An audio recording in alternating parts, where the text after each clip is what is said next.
지난주에 이어서 스가랴서에서 계속 보겠습니다. 스가랴서 5장 5절에서 11절.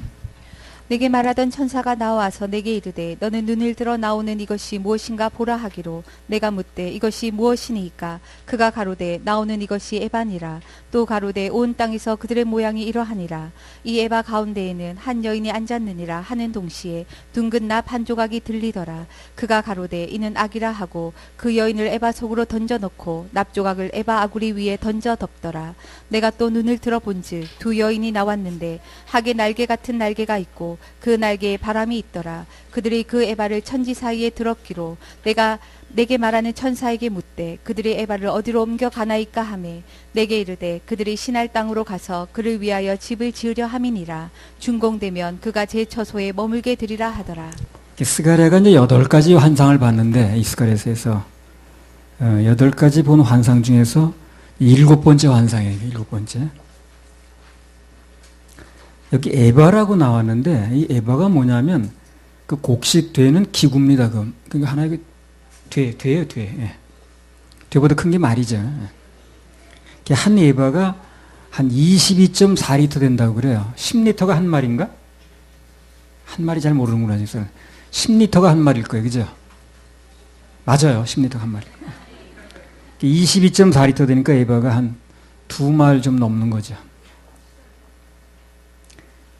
여기 에바 속에 여인이 들어있다고 그랬는데 이 여인이 뭘 말하냐면 당시 이스라엘의 모든 죄와 허물, 그 모든 악을 상징적으로 표현하는 거예요. 여인이, 에바 속에 들어있는 여인이.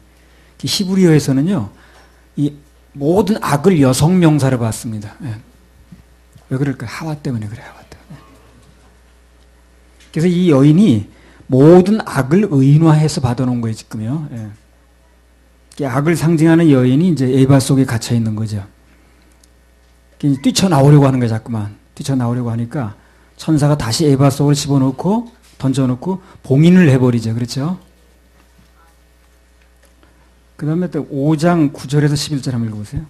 내가 또 눈을 들어본즉 두 여인이 나왔는데 학의 날개 같은 날개가 있고 그 날개에 바람이 있더라. 그들이 그 에바를 천지 사이에 들었기로 내가 내게 말하는 천사에게 묻되 그들이 에바를 어디로 옮겨 가나이까 하매 내게 이르되 그들이 신할 땅으로 가서 그를 위하여 집을 지으려 함이니라. 준공되면 그가 제 처소에 머물게 되리라 하더라. 그러니까 그 악이 자꾸 이제 봉인 그 에바 속에 집어 넣는데 자꾸 나오려는 걸 볼 때 그 악은 어떻게든 나오려고 하는 거죠, 이제. 사람한테 영향을 미치려고 그러는 거예요. 하나님은 어떻게 하는 겁니까? 자꾸 막는 겁니다, 그게. 그래서 이제 성령께서 막으시는 건데, 이제 교회 시대가 끝나게 되면 성령이 들림받거든요, 교회와 함께. 교회가 없는데 성령이 있을 수가 없어요. 있을 필요가 없습니다. 교회를 보호하기 위해서 성령님 계신 거거든. 교회가 들림받게 되면 성령님도 같이 이제 올라갑니다. 그러면 악을 막는 세력이 없어지는 거예요. 그 데살로니가에 나오잖아요. 지금 막는 세력이 있어서 지금 막아지고 있다 그러잖아요. 그럼 이 세상은요, 하루아침에 악한 세상이 되어버립니다. 지금도 악하죠. 그래도 하나님이 막아주시니까 지금은 그런 대로 지금 사는 거예요, 우리가. 그때는요, 전혀 무슨 이 세상에 인정, 사정은 없습니다. 정말 삭막한 세상이 하루아침에 돼버려요. 그런데 남겨둘 수가 없는 게 우리 하나님 자녀들. 그래서 옮겨놓는 거예요. 여기 이제 방금 읽은 또 스가랴 5장 9절에서 11절에 보면 좀 정체를 알기 어려운 정체불명의 두 여자가 또 나타났습니다. 네. 근데 이제 힌트가 뭐냐면 날개가 달렸다는 거예요, 그들한테. 천사라고 보면 됩니다, 천사. 그래서 천사만 날개가 달린 거 나오더라고요.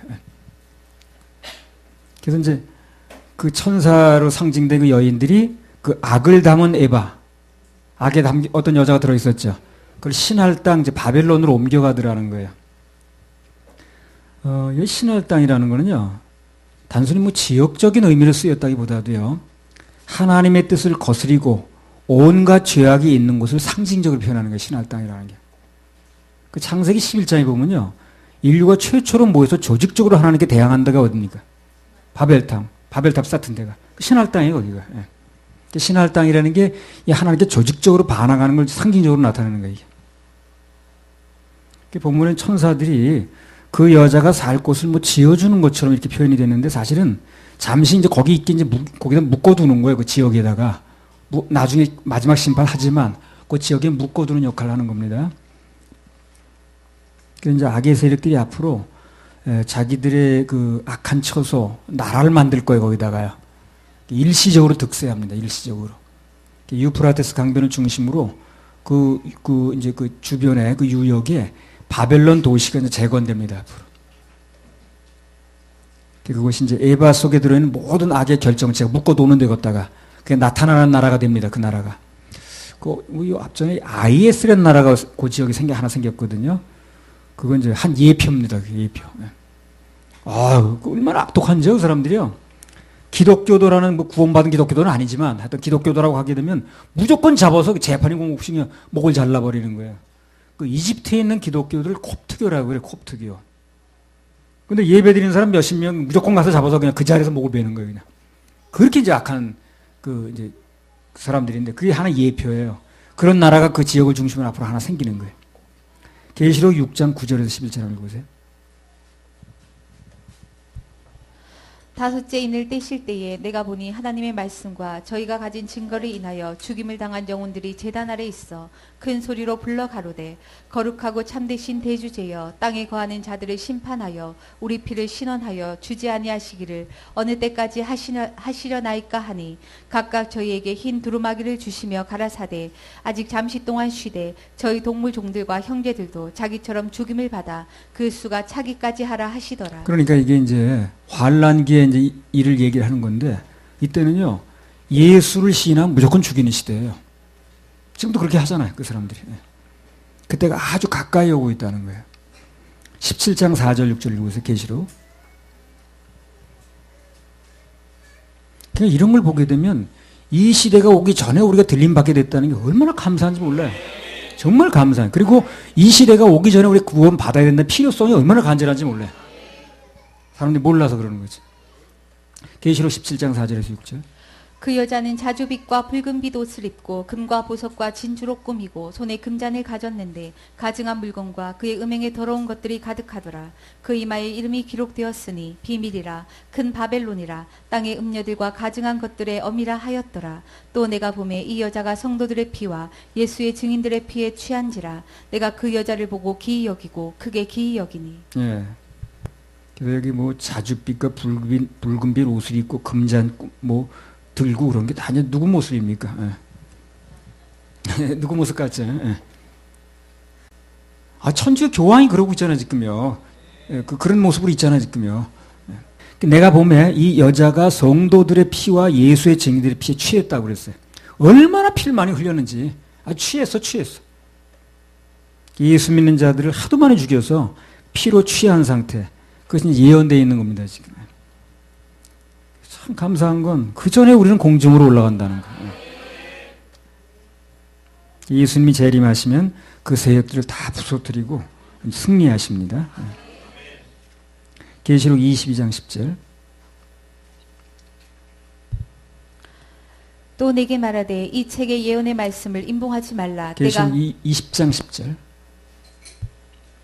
또 저희를 미혹하는 마귀가 불과 유황못에 던지우니 거기는 그 짐승과 거짓 선지자도 있어 세세토록 받나 괴로움을 받으리라. 예. 그 사단이 가장 싫어하는 책이 두 가지가 있어요. 뭐냐면 창세기입니다. 창세기하고 또 하나는 계시록이에요. 창세기는 사단의 근본 정체가 나와요. 사단이 어떻게 시작됐는가, 누군가, 무슨 일을 했는가 하는 근본 정체가 나오거든요. 그 계시록엔 뭐가 나옵니까? 그 사단의 최후가 나와요. 사단이 어떻게 끝나는가. 자기 최후가 나와버리는 거예요. 그러니까 싫어해요. 이 두 가지 책을 특별히. 아무튼 사단의 이제 마지막 그 날이 가까워지고 있거든요. 마지막 발악을 할 겁니다. 그래서 앞으로 이제 우리 강연이나 이런 세대가 사는 세대는 더 좀 악해질 거예요. 정신 차려야 됩니다. 지금 많이 혼나고, 많이 정신 차리고, 많이 훈련받아야 돼. 예. 그때 일어나는 일 100만 분들도 안 돼, 지금. 앞으로 신앙생활 하기 너무 힘듭니다. 지금도 물론 힘들지만. 지금도 옛날만 해도 다 전도가 어느 정도 통했지만 지금 통하지도 않죠. 그리 힘든 시대가 왔어요, 지금. 전혀 하나님 말 듣지 않습니다. 마지막 때일수록 더 한 마음으로 모이고 예배 성공해야 됩니다. 그래 우리라도 건들 수가 있어요. 버틸 수가 있습니다. 그렇게 힘든 세대가 왔어요, 지금. 앞으로는 더 합니다, 이제. 오직 예수, 오직 예수. 자, 스가랴 6장으로 넘어가겠습니다. 6장 1절에서 7절. 내가 또 눈을 들어본즉 내 병거가 두 산 사이에서 나왔는데 그 산은 노산이더라. 첫째 병거는 홍마들이, 둘째 병거는 흑마들이, 셋째 병거는 백마들이, 넷째 병거는 어룽지고 건장한 말들이 메었는지라. 내가 내게 말하는 천사에게 물어 가로되 내 주여 이것들이 무엇이니까? 천사가 대답하여 가로되 이는 하늘의 네 바람인데 온 세상의 주 앞에 모셨다가 나가는 것이라 하더라. 흑마는 북편 땅으로 나가매 백마가 그 뒤를 따르고 어룽진 말은 남편 땅으로 나가고 건장한 말은 나가서 땅에 두루 다니고자 하니 그가 이르되 너희는 여기서 나가서 땅에 두루 다니라 하매 곧 땅에 두루 다니더라. 스가랴 6장은 하나님께서 스가랴 선지자에게 보이신 마지막 8가지 환상 중에서 마지막 환상인데요. 병거, 네 병거에 대한 얘기가 나왔습니다. 네 병거가 뭐라고 알려줬어요, 천사가. 네 병거가 뭐라는 거예요? 하늘의 네 바람이라고 그러죠. 이 세상에 대한 하나님의 통치를 얘기를 해요. 네 바람이. 하나님께서는 온 세상을 뭘로 통치합니까? 바람으로 통치한 바람. 바람 불면 되는 거예요. 그래서 뭐 이 세상에 뭐 사업도 그러잖아요. 무슨 바람 불면 막 그 사업이 잘 되죠. 바람으로 하는 거예요, 하나님께서. 바람으로. 그래서 뭐가 되게 하려면요. 막 바람을 불게 해요. 복음도 바람 불게 하시면 되는 거예요. 막 바람 불게 하시면 되는 거예요. 바람 꺼지면 잠잠해지는 거고요. 바람 불면 되는 거거든. 그래서 하나님께서 그 바람으로 세상을 통치하셔요. 그래서 부흥의 불길이 막 일어난 날은요, 막 바람이 불어요. 그래서 사람들이 막 들어오게 됩니다. 근데 우리나라 지금 바람이 식은 상태예요. 그래서 이게 힘든 거예요. 지금 저쪽 뭐 필리핀이나 남미 쪽으로 바람이 갔어요. 그쪽엔 막 사람들이 많이 모인다고 그래. 우리나라 한참 바람 불 때 사람들이 많이 모였잖아요. 그때 복음의 문이 더 열렸어야 되는 건데 지금 이제 굉장히 복음의 문이 그렇게 그 바람 부는 시기가 아니기 때문에. 그래도 한국인으로 태어났으니 뭐 어떻게, 우리나라 좀 어떻게 해봐야지 어떡하겠어요. 세상의 바람이 어떤 쪽으로 부느냐, 무슨 바람이 부느냐에 따라서 세상이 바뀝니다. 막 공산화 바람이 불 때는 공산주의가 막 나타나는 거고요. 민주화 바람이 불 때는 민주화가 나타나는 거고 그래요. 뭐 아랍의 봄, 뭐 그런 바람이 불면 또 나라들이 막 또 그렇게 뭐 그냥 독재자는 죽고 또 뭐 이렇게 정권이 바뀌고 이렇게 하더라고요. 바람이 어떻게 부느냐에 따라서 인류의 역사가 바뀌는데 그 바람을 사방의 네 바람을 하나님이 주관하시는 거예요. 그래서 그거 얘기했잖아요. 인류의 역사는 하나님의 역사라고. 그걸 스가랴한테 보여주는 거예요. 이 세상의 모든 되어지는 역사는 바람 부는 역사인데 그 네 바람을 하나님이 주고 있다는 거예요. 2절에 첫 번째 병거가 나오는데 홍마가 붉은 말이죠. 이 붉은 말은 전쟁과 살상을 의미합니다. 피를 의미해요. 그래서 이것을 하나님의 이 전쟁의 이 붉은 말을 하나님의 바람을 주고 있다는 뭘 의미합니까? 전쟁은 하나님의 결제 없이 일어나지 않는다는 거예요. 결제 속에 일어난다는 거예요. 우리나라도 뭐 위태하다고 하지만 그러나 그 전쟁이 일어나는 건 하나님의 결제 속에 일어납니다. 문제는 하나님께서 우리나라를 그렇게 전쟁을 막아줄 만큼 우리가 예쁘게 보이느냐 하는 건 문제인 거예요. 바로. 하나님에도 막말하고 사람들이 그게 불안한 거예요. 바로. 결제는 하나님이 하셔야 되는 건데 하나님이 막 그냥 막 우습게 얘기를 하고 그냥 막 내가 여기서 옮길 수 없는 말을 해버리니까 아무 사람한테다 막 가시라는 가를 막 갖다 붙이고 그게 나는 겁이 나는 거예요. 그래서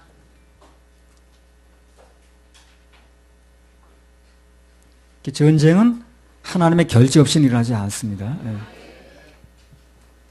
첫 번째 그 바람은 홍마, 붉은 말인데 전쟁과 또는 살상을 의미한다는 거예요.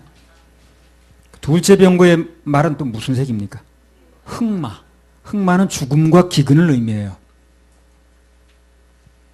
그래서 그 죽음과 기근에 관한 것도 그 바람도 하나님이 지고 있다는 또 뭐예요, 그게? 인간의 죽음과 삶, 생사여부 또는 천재지변도. 천재지변이 일어났으면 흉년이 드는 거 아니겠어요? 다 하나님의 결제하에 일어난다는 거다. 그것도 다 하나님의 결제 속에 일어나는 거다. 인디언 기후제라는 거 있답니다. 인디언 기후제. 인디언 기후제가 뭐냐면 비가 안 오면 인디언 그 추장이 비 올 때까지 기후제를 지낸다는 거예요. 그 기후제는 반드시 이루어진다는 거지. 올 때까지 하는 거니까.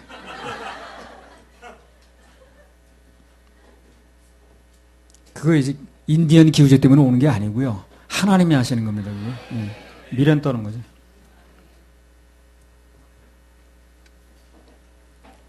그래서 인생의 생사 여부, 천재지변도, 흉년들고 풍년들고 전부 다 하나님의 결제, 그분의 바람 속에 일어난다는 거예요. 이 네 바람이 대단한 거예요. 그래서 3절에는 셋째 병거가 나왔는데 무슨 말이 있습니까? 백마. 백마는 승리를 말합니다. 모든 승리도 다 하나님이 주시는 거예요. 모든 승리는 다 하나님이 주시는 거예요. 정말 승리하려면 어떻게 되는 거예요? 하나님께 예배 성공해야지. 정말 승리하고 싶으면. 모든 승리는 다 하나님이 주시는 거예요. 이걸 명심을 해야 되는 거예요.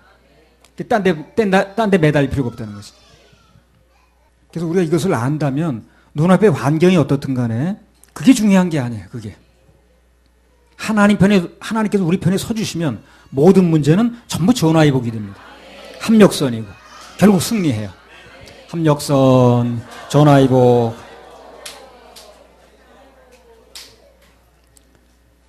삼 절에 또 말이 또 하나 또 나오죠. 넷째 병거가 또 나오죠. 넷째 병거 무슨 말이에요? 어룽진 말. 어룽진 말은 질병을 의미해요. 나중에 계시록에 똑같은 해석이 나와요. 그럼 인을 뗄 때마다 무슨 말 나오죠. 청황색말 무슨 말. 다 똑같은 겁니다. 그거. 계시록하고 스가랴하고 통하는 거예요. 그럼 넷째 병거의 어룽진 말이 질병을 의미한다 그러면 그럼 모든 질병은 어디에 속한 거예요? 그것도 하나님 속한 거예요. 모든 질병도. 하늘의 바람 속에 속해 있는 거예요. 질병도요. 그러면 그 질병의 해결도 어디 있는 거예요? 하나님께 있는 것입니다. 그 질병이 보게 되면요. 이 바람을 따라 돌아다니더라고. 스가랴 6장 3절도 읽어보세요. 셋째 병거는 백마들이, 넷째 병거는 어룽지고 건장한 말들이 메었는지라. 특별히 질병을 퍼뜨리는 말들이 어떻다는 거예요, 지금요. 건장하다는 거예요. 그래서 병이 빨리 퍼지는 거예요, 이게. 그래서 병이 빨리 퍼지는 거더라고, 그게. 너무 빨리 달려, 말들이. 건장해서. 병을 퍼뜨리는 말들이 건장하기 때문에 병들이 그렇게 순식간에 빨리 퍼지는 겁니다. 그 이유를 내가 알겠더라고. 그 유해성 독감 한번 돌아보세요. 얼마나 빨리 퍼지는가.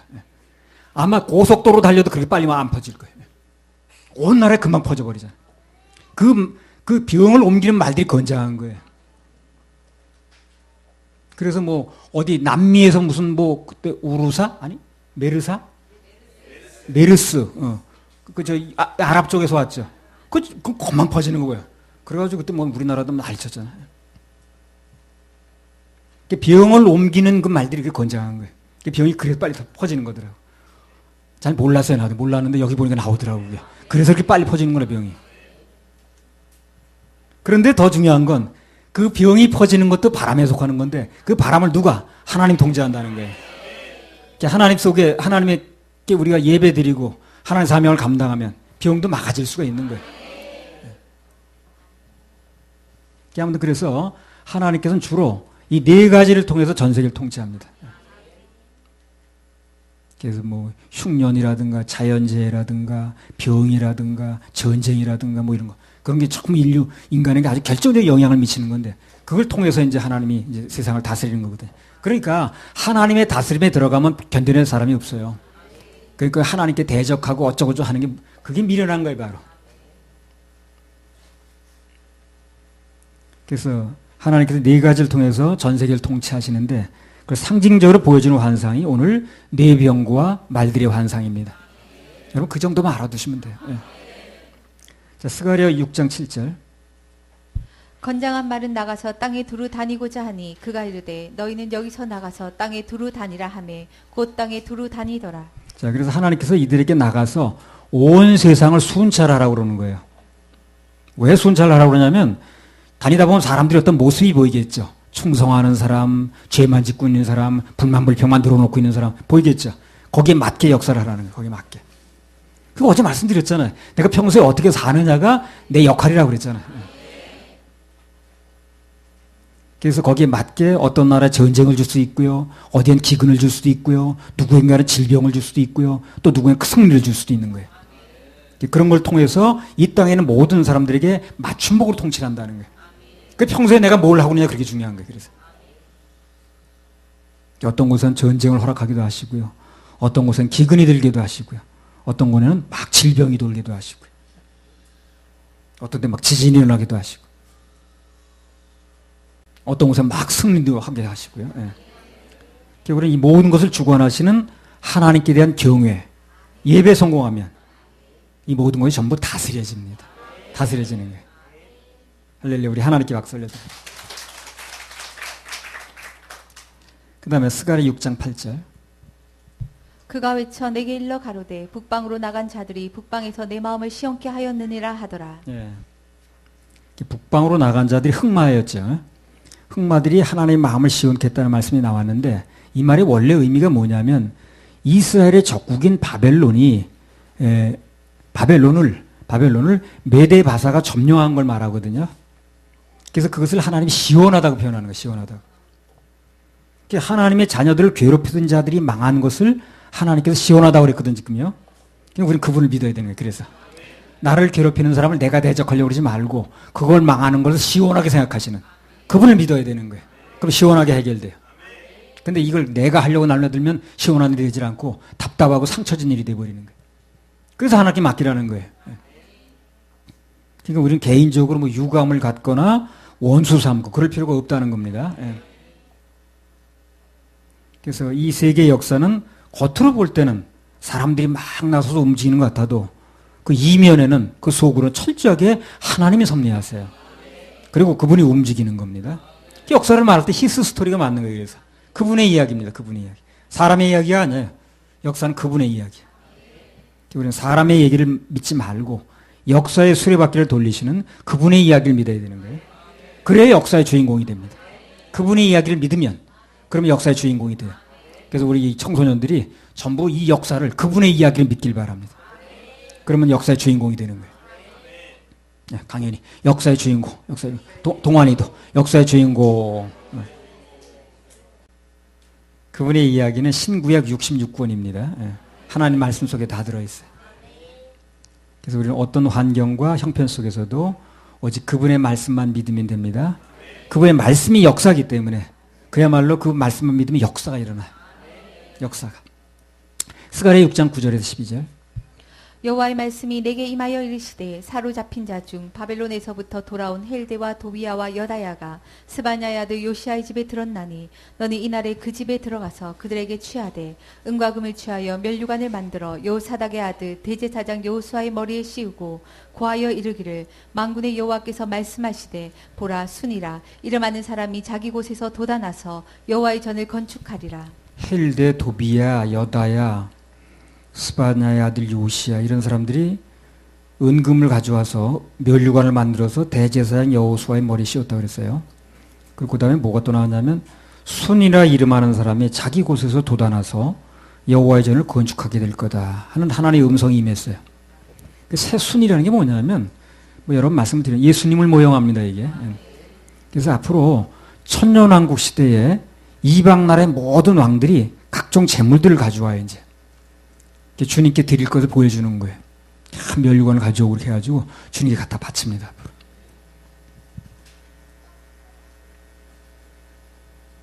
그래서 천년왕국 시대에 우리 주 예수님께서 지금은 뭐 예수를 그렇게 전 세계 사람들이 대단하게 생각하지 않습니다만 그때는요 만왕의 왕으로 오시기 때문에 참 면류관 가져와서 막 쓰도록 막 갖다 드리고 그래요. 그 상징적으로 나타낸 말이 이 말이에요. 그 다음에 스가랴 6장 13절에 15절. 그가 여호와의 전을 건축하고 영광도 얻고 그 위에 앉아서 다스릴 것이요 또 제사장이 자기 위에 있으리니 이 두 사이에 평화의 의논이 있으리라 하셨다 하고 그 면류관은 헬렘과 도비야와 여다야와 스바냐의 아들 헨을 기념하기 위하여 여호와의 전 안에 두라 하시니라. 먼데 사람이 와서 여호와의 전을 건축하리니 만군의 여호와께서 나를 너희에게 보내신 줄을 너희가 알리라. 너희가 만일 너희 하나님 여호와의 말씀을 청종할진대 이같이 되리라. 네, 13절만 다시 읽어보세요. 그가 여호와의 전을 건축하고 영광도 얻고 그 위에 앉아서 다스릴 것이요 또 제사장이 자기 위에 있으리니 이 두 사이에 평화의 의논이 있으리라 하셨다 하고. 이게 무슨 말이냐면요 원래 제사장과 왕은 달라요. 구별이 됩니다. 그렇죠? 제사장과 왕하고 틀립니다. 그렇죠? 예. 제사장은 제사장이고 왕은 왕이에요. 근데 예수님께서 직접 다스리는 천년왕국에서는요 이 두 가지의 직분을 예수님이 동시에 합니다. 같이 행하세요. 우리 주님께서 친히 왕도 되시고 제사장도 되신다는 거죠.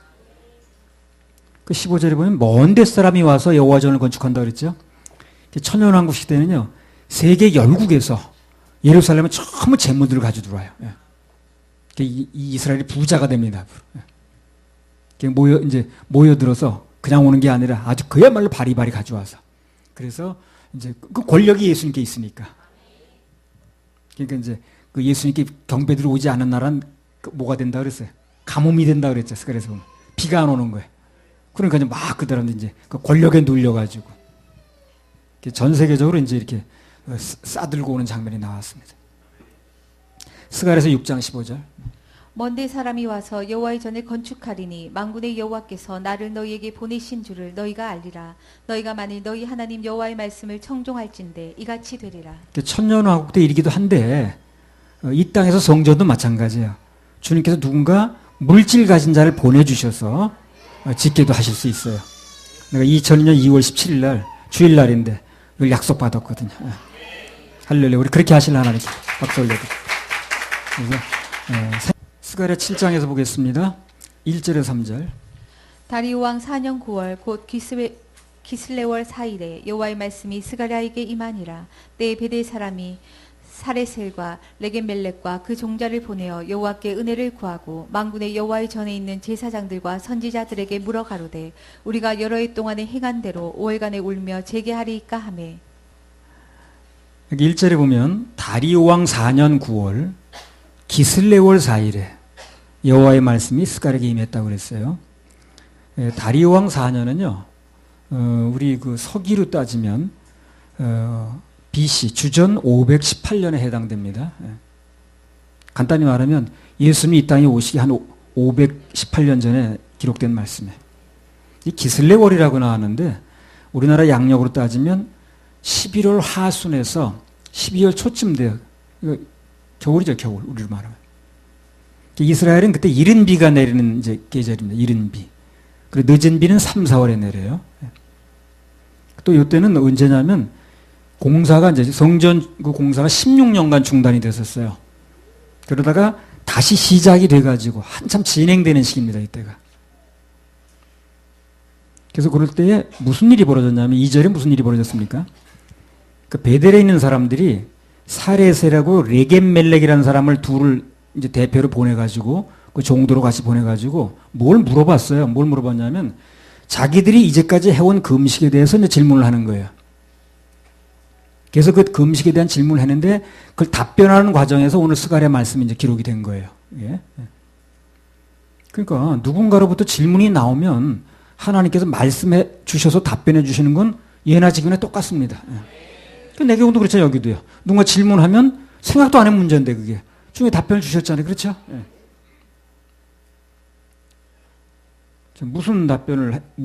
뭘 질문했고 뭘 답변했는가? 스가랴서 7장 2절에 3절. 때에 베델 사람이 사레셀과 레겐멜렉과 그 종자를 보내어 여호와께 은혜를 구하고 만군의 여호와의 전에 있는 제사장들과 선지자들에게 물어 가로되 우리가 여러 해 동안에 행한 대로 5일간에 울며 재개하리이까 하매. 예. 베델에서 사람을 보내가지고 여호와의 전에 있는 제사장들과 선지자들에게 물은 내용이 이제 그거예요. 뭘 물어보냐면 지금까지 우리가 여러 해 동안 5월과 7월에 금식을 했다는 거예요. 그럼 막 울었다는 거예요. 금식하면서. 근데 이걸 계속 할까요 말까요? 그럼 물어보는 거예요. 이제. 지금까지 여러 해 동안 5월과 7월에 금식을 해왔는데 울었는데 이걸 계속 할까요 말까요? 이게 5월 금식하는 이유가 뭐냐면 그 주전 586년에 5월 7일에 예루살렘이 망했어요. 바벨론한테. 그 바벨론에 의해서 예루살렘 성벽이 주전 586년 5월 7일에 이제 무너졌거든.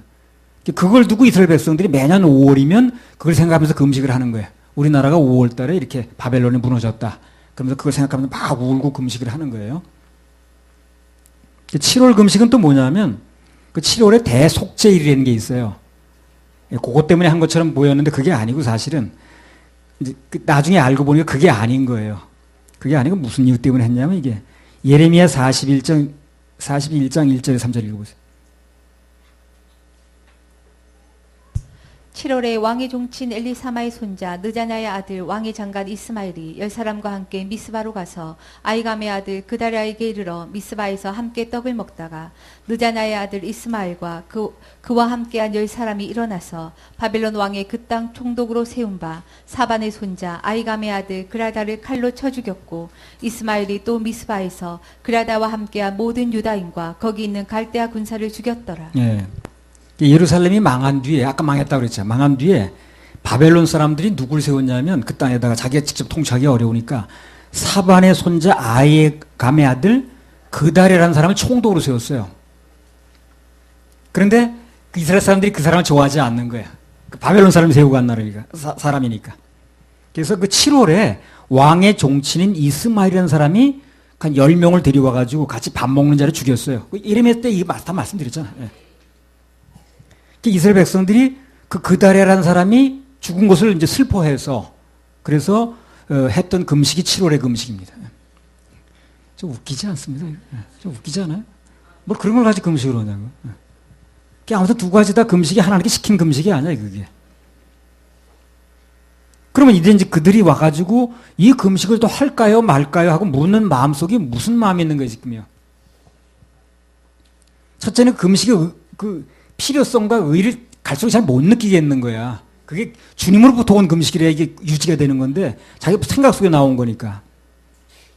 그래서 금식을 더 할까요 말까요는 그 묻는 그 마음속에는 무슨 의도가 있는 거냐면 금식을 또 하고 싶다는 거야 말고 싶다는 거야. 말고 싶다는 거죠. 말고 싶다는 거야. 그만하고 싶다는 거야. 그걸 애둘러서 이렇게 표현을 하는 거야. 더 하고 싶으면 계속 하면 됐지 뭐 물을 필요가 뭐 있나. 근데 그렇게 물어보니까 이제 4절 이하에 보면 그 문제에 대해서 하나님 답변이 이제 나오는 겁니다. 스가랴에서. 그 답변이 뭔가 또 물어보세요. 읽어보세요. 스가랴 7장 4절에서 6절. 만군의 여호와의 최대한 쉽게 하는 겁니다 지금. 예. 스가랴 7장 4절에서 6절. 만군의 여호와의 말씀이 내게 임하여 이르시되 온 땅의 백성과 제사장들에게 이르라. 너희가 70년 동안 5월과 7월에 금식하고 애통하였거니와 그 금식이 나를 위하여 한 것이냐. 너희의 먹으며 마심이 전혀 자기를 위하여 먹으며 자기를 위하여 마심이 아니냐. 간단하게 말하면 너희가 70년 동안 5월과 7월에 금식하고 애통을 했는데 나라가 망했다 그러면서 나라가 망한 이유도 무슨 그들이 죄 짓기 때문에 징계로 내려온 거예요. 그걸 회개할 생각은 안 하고. 근데 문제는 금식이 누굴 위한 금식이었냐고 물어보는 거예요, 하나님께서. 누굴 위한 거냐? 뭐, 나를 위한 거야? 그게 아니라는 거죠. 결론 내시기를 너희가 먹고 마시고 뭐 먹든 안 먹든 그게 나를 위한 게 아니었다는 거예요. 전혀 너희를 위한 거였다는 거죠. 그래서 우리가 여기서 뭘 하나 교훈을 얻어야 되냐면 뭐가 됐든 간에 하나님 앞에서는 뭐가 중요하다는 거예요. 그게 누굴 위한 거냐는 게 중요한 거예요. 누굴 위한 거예요. 그게 뭘 하든 마찬가지예요. 목회를 하든 그 사람이 사역을 하든 뭐 전도를 하든 뭘 하고 있든 간에 누굴 위한 거냐가 중요하다는 거예요. 그걸 하나님 묻는 거예요. 누굴 위한 거냐. 동기가 중요하다는 거죠. 그래서 그게 과연 하나님을 위한 일이냐 아니면 그분을 빙자해서 나를 나타내고자 하는 일이냐. 그걸 분명히 해야 됩니다. 그래 결과가 좋아요. 그리고 그걸 유지할 수가 있어요. 그게 분명치 않으면 유지가 안 되는 거예요.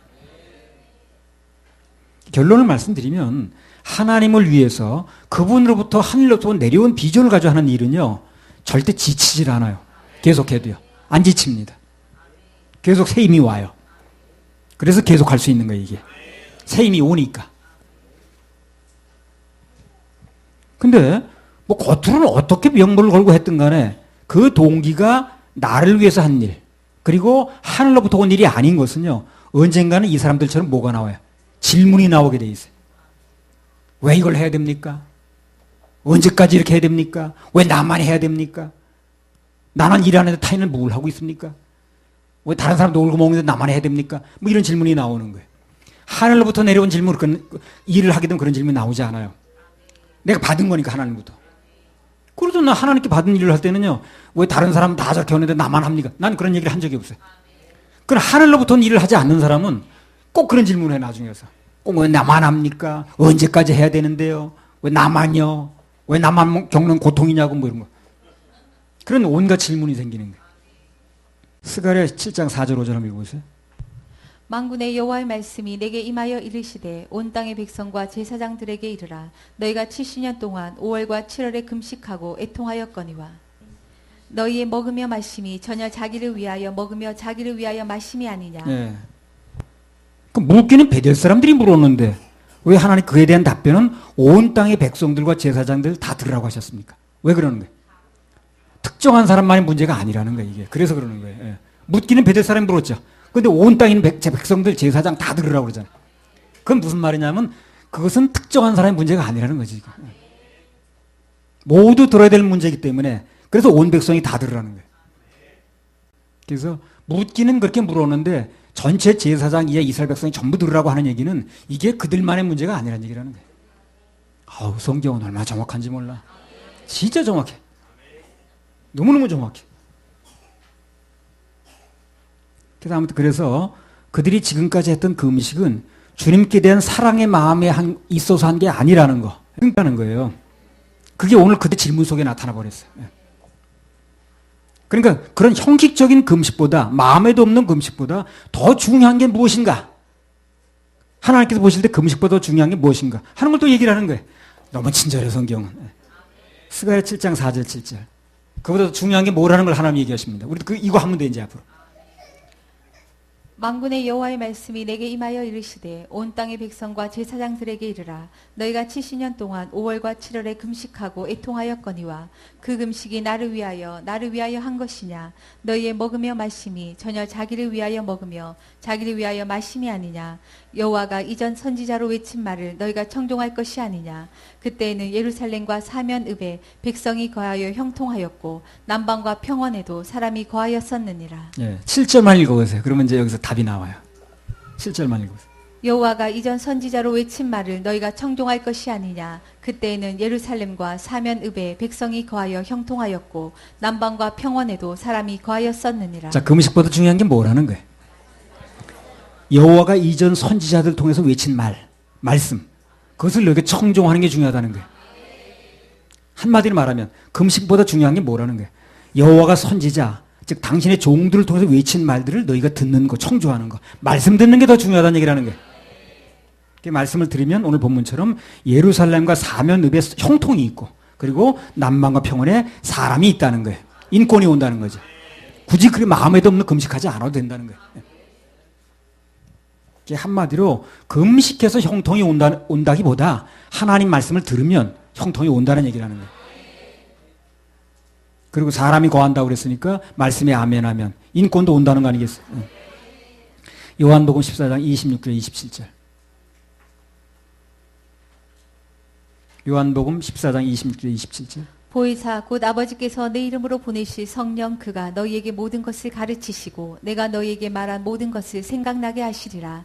평안을 너희에게 끼치노니 곧 나의 평안을 너희에게 주노라. 내가 너희에게 주는 것은 세상이 주는 것 같지 아니하니라. 너희는 마음에 근심도 말고 두려워하지도 말라. 네. 여기 보면 성령님의 중요한 역할이 나왔는데 그게 뭐냐면 26절에 나온 대로 이제까지 들었던 말씀들이 있죠. 수많은 말씀 들었잖아요. 그게 때에 따라서 필요할 때마다 생각나게 해주신다는 거예요. 그러니까 억지로 뭘 이렇게 적어서 외우려고 할 필요가 없다는 거예요. 마음에 넣어두면 아멘으로 그러면 그때마다 꼭 필요할 때 하나님께 생각나게 하시는 거예요. 그걸 성령님의 역할이야.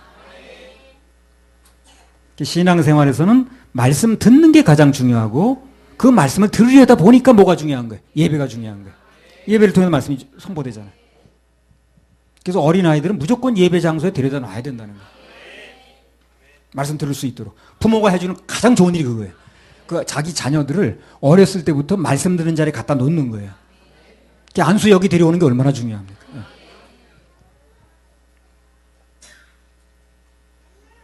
그래서 말씀을 많이 들어두면 성령님께서 결정적인 순간에 그 들었던 말씀이 일생 동안 필요할 때마다 생각나게 해주세요. 마치 꽃감 다락에 넣어놓고 하나를 필요할 때마다 빼먹듯이. 그 말씀이 생각날 때마다 새 힘이 오고 또 형통이 오게 하는 거예요. 근데 결정적인 순간에 말씀이 생각나려면 어떻게 된다는 거예요? 들은 게 있어야죠, 들은 게. 예. 믿음은 들음에서 나고 들음은 말씀에서 나는 거거든요. 듣는다는 게 다른 말로 말하면 입력하는 겁니다. 입력된 게 있어야 출력이 되겠죠. 입력이 안 되는 출력될 리가 없잖아요. 많이 듣는 게 많이 입력하는 거야. 많이 듣는 게. 많이 들으면 출력할 것도 많아지는 거야. 그래서 어려서부터 단 하루에도 빨리 더 먼저 말씀을 많이 넣어두면 그 사람이 빼낼 게 많은 게 나중에 일생 동안 어떤 일을 당하든 간에 거기 필요한 말씀들이 나오게 돼 있어. 그래서 그 말씀이 그를 인도하고 살려내는 거예요. 그러니까 어렸을 때 다 하루라도 빨리 말씀 들은 자리에 갖다 놓는 게 그게 중요한 거예요. 스가랴 7장 11절 12절. 그들이 청종하기를 싫어하며 등으로 향하며 듣지 아니하려고 귀를 막으며 그 마음을 금강석 같게 하여 율법과 만군의 여호와가 신으로 지자를 빙자하여 전한 말을 듣지 아니하므로 큰 노가 나 만군의 여호와께로서 나왔도다. 예. 그러니까 정말 그게 말씀드리는 게 중요한데 그들이 청종하기 싫어하더라는 거예요.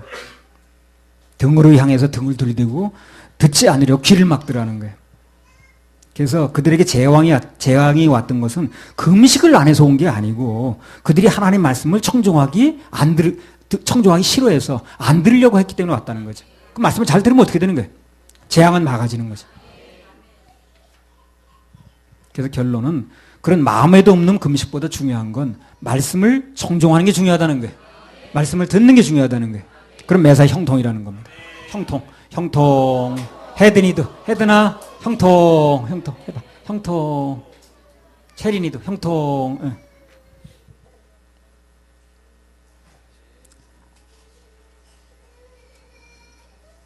자, 조금만 더 하겠습니다. 스가랴 7장 8절에서 10절.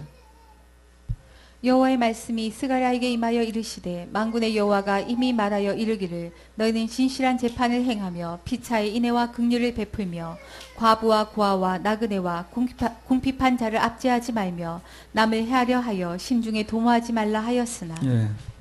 또 하나님께서 그들에게 간곡히 말씀하시는 게 이제 그 말씀 듣고 말씀대로 순종하는 게 형통이라는 말씀하시면서 또 뭐를 하나 더 말씀하셨냐면 피차의 인애와 긍휼을 베풀라고 그랬어요.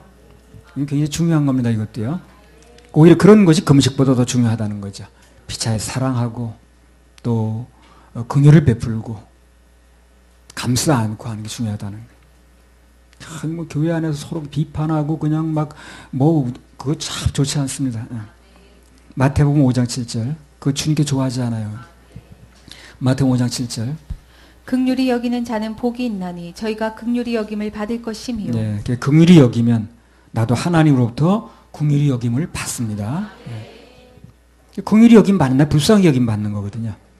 하나님으로부터 불쌍히 여김 받으면 기적이 일어나요. 기적이 일어납니다. 잘못은 다 묻히고. 인간관계에서 그렇잖아요. 불쌍히 여기는 마음만 일어나면 모든 관계가 다 뚫어지죠. 그래서 지금 아주 뭡니까 무정하고 뭐 그런 매정하다 그런가 그런 게 별로 좋은 게 아니에요. 연민질이 좋은 거예요. 연민질이 좋은 거예요. 하여튼 불쌍히 여기는 마음이 일어나면 우리 하나님께 불쌍히 여긴 마음을 받으면 그럼 기적이 일어나는 거예요. 언제든지 우리 하나님께 불쌍히 보여야 돼요. 괘씸하게 보이면 안 됩니다. 사람관계의 관계도 그래요. 불쌍히 여김 받아야지. 저 괘씸하네 저 사람. 그러면 이제 일이 안 돼요 잘. 부부간에도 서로 불쌍해야 되고 목사님과 성도간에서 불쌍해야 되고 다 불쌍해야 됩니다. 자, 괘씸하네. 그러면 이제 그건 일이 안 되지. 스가랴 7장 13절 14절. 만군의 여호와가 말하였었노라. 내가 불러도 그들이 듣지 아니하였은즉 그들이 불러도 내가 듣지 아니하고 회리 바람으로 그들을 그 알지 못하던 모든 열국에 해치리라 한후로 이 땅이 황무하여 왕래하는 사람이 없었나니 이는 그들이 아름다운 땅으로 황무하게 하였음이니라 하시니라. 예. 그래서 우리가 하나님을 노하게 하지 않으려면 그분의 말씀을 들으면 돼요. 말씀 듣는 자에게는 하나님 관대하십니다. 말씀 듣는 자에게는 잘못했어도 용서가 많아요. 왜냐면 말씀 들은 변화가 오는 거니까. 한눈 팔지 말고 주님만 바라보면 만사 형통이야. 전에 마태복음 말씀드릴 때 우리 그런 말씀드렸어요. 8복 말씀드리면서 심령이 가난하다는 것은 한마디로 거지 상태를 말한다고 그랬어요. 거지는 절대 자기를 바라보지 않습니다. 바라봤자 거지니까. 그잖아요. 거지는 자기를 바라보지 않아요. 신앙은 오직 주님만 바라보는 거예요. 사도행전 3장에 그 안진뱅이로 앉아있던 거지 있죠. 고침받았죠. 근데 그 사람 한 게 뭐예요? 예, 베드로 바라본 것밖에 없어요. 바라본 거예요. 그저 바라만 보고 있지. 근데 그게 기적이 일어나더라고요. 우리도 그냥 그저 주님만 바라보는 거예요. 그냥 아무 대책도 없어도 그냥 그저 주님만 바라보고 있으면 그게 되는 일이더라니까. 뭘 머리를 써가지고 해본들 그게 하나님 그 계획을 채택 안 하면 아히도벨 안 되는 거예요. 예. 그 주님만 바라보면 그 주님께서 다 후세도 붙여주시고 예. 그 괜찮은 말은 안 듣게 하시고 말 같지도 않은 말을 또 듣게 하셔가지고 예. 그 주님만 바라보면 돼요. 그 최고 방법이더라고. 베냐민도 뭐 그 사람 한 게 없어. 그냥 멍하니 앉아가지고 형만 바라보고 있는 거예요. 그때 형이 와서 다 형들이 해주고 뭐 끌어안고 5배 해주고 다 하는 거야. 그 형이 끌어안으니까 자기도 치면서 같이 우은 거밖에 없는데 글쎄. 아마 딱 폰 보니까 요셉은 그냥 가슴이 미어지는 표정으로 우는데 베냐민은 그냥 이랬을 거야.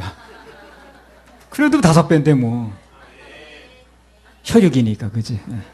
예수님 권세로 튀어나오는 게 그렇게 중요한 거야. 인생 살다 어떤 경우를 당하든 주님만 바라보면 기적이 일어납니다. 예, 기적이 일어납니다. 기적. 예.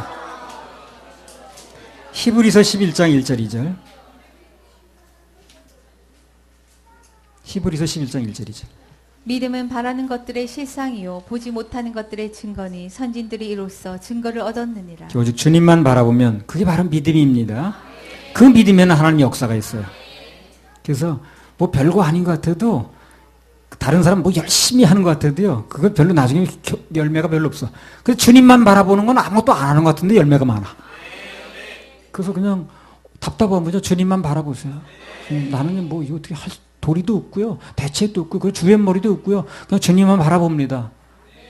그러면 그냥 주님께서 다 이렇게 알아서 다